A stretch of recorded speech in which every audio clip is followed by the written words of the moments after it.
Hello, in this video I will show you the location of the fuse for the rear screen wiper on the Peugeot 207.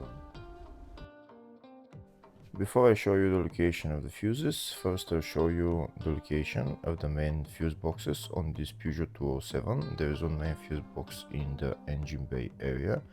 It's located right there. This is the engine bay fuse box. There are also a couple of other fuses around the battery.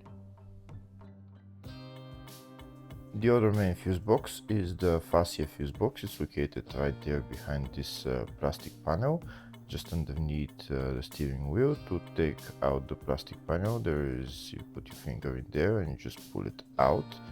This is the OBD right there, and here are the fuses for the fascia fuse box.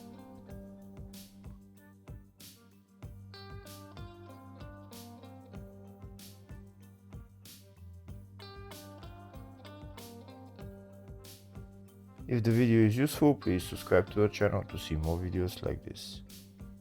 In the description of the video, I have links to tools that I recommend for doing jobs like this. Next I'll show you a diagram of all the fuse boxes for this Peugeot 207. There is the two main fuse boxes, one in the engine bay and one in the fascia. And then there is two other engine bay fuse boxes, they are little ones around the battery. There's also the fascia 2 fuse box right there. It's a small fuse box with a couple of fuses just near the fascia 1 fuse box. Next I'll show you the location of the fuse for the rear screen wiper on this Peugeot 207. Fuse is located in the fascia 1 fuse box and the fuse there is F1. Hopefully the video was helpful. Please like and comment on the video and subscribe to the channel. Thank you.